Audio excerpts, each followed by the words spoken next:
கர்த்தர் நல்லவர் என்பதை ருசித்து பாருங்கள். அவர் மேல் நம்பிக்கையா இருக்கிற மனுஷன் பாக்கியவன். ஆனா அந்த ஆண்டவரை ருசிக்கிறவர்கள் ஆசீர்வதிக்கப்படுவார்கள். நாம் அப்படி யோசிக்கிறோம். ஒவ்வொரு நாளும் அவரை நம்புகிறோம். அவர் வார்த்தையை ருசித்து பார்க்கிறோம். அவ்வளவு பலனாய் ஆசீர்வாதமாய் இருக்கிறோம். ஆனால் அன்று வேதத்திலும் இன்றும் கிறிஸ்தவத்திலும் அந்த நம்பிக்கை இல்லை. மத்தேயு 9:12 படித்து பார்த்தால் தொடர்ச்சியாய் நான் இந்த வேத பகுதியிலிருந்து வார்த்தைகளை சொல்லிக் கொண்டிருக்கிறோம். அதில் இயேசு கிறிஸ்து ஒரு வார்த்தையை பேசுகிறார். அவற்றோட வார்த்தையை ஏற்று கீழ்ப்படிந்து ஒரு வீட்டுக்கு நான் அன்பை வெளிப்படுத்துகிற தேவன் என்பதை சொல்ல வந்தார்.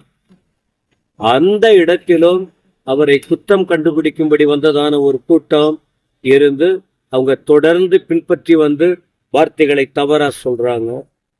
இந்த 12ஆம் வசனத்துல நீங்கள் பார்க்கும்போது அதற்கு ஆண்டவர் பதில் கொடுக்கிறார். இங்க பாருங்க, நான் யார் தெரியுமா? ஒரு காரியத்தை நீங்க புரிந்து கொள்ளணும்.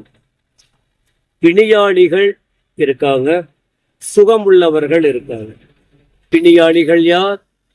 பிரச்சனை உள்ளவர்கள், வியாதி உள்ளவர்கள், தேவை நிறைந்தவர்கள்.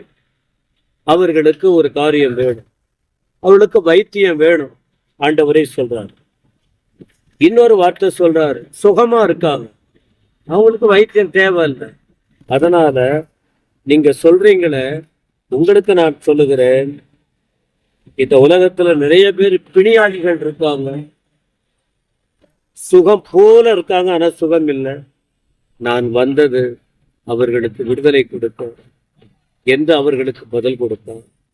இந்த காலை வேளையில் இன்று ஒரு இறை வார்த்தையும், இந்த வார்த்தையை கேட்கிற எனக்கு அன்பானவர்களே, கண்டிப்பா நீங்க பிரச்சனையோடு இருப்பீங்க. கணவன் மனைவி பிரச்சனை இருக்கும், பிள்ளைகள் பிரச்சனை இருக்கும், நண்பர்களால் பிரச்சனை இருக்கும், வெளியே சொல்ல முடியாமல் போராடிக்கிட்டு இருப்பீங்க. உங்கள் மனம் ரொம்ப பாரப்பட்டுக்கிட்டு இருக்கு. யார் உங்களை என்ன சொன்னாலும் சரி, தூத்தி திரியட்டும், உங்களை அவமானப்படுத்தட்டும், உங்களை அழ வைக்கட்டும், கவலைப்படாதீங்க. உங்களுக்காகவே இயேசு வந்தார், உங்களுக்கு விடுதலை கொடுக்க வந்தார். அந்த விடுதலையின் நாயகரை நம்பி உங்கள் மனதை அவர்கிட்ட சொல்லு. இயேசுவே எனக்கு அற்புதம் செய்யணும்னு கேளுங்க. அந்த அற்புதத்தை பெற்றுக்கொள்ளுவீர்கள். தேவன் உங்களை ஆசீர்வதிப்பார்.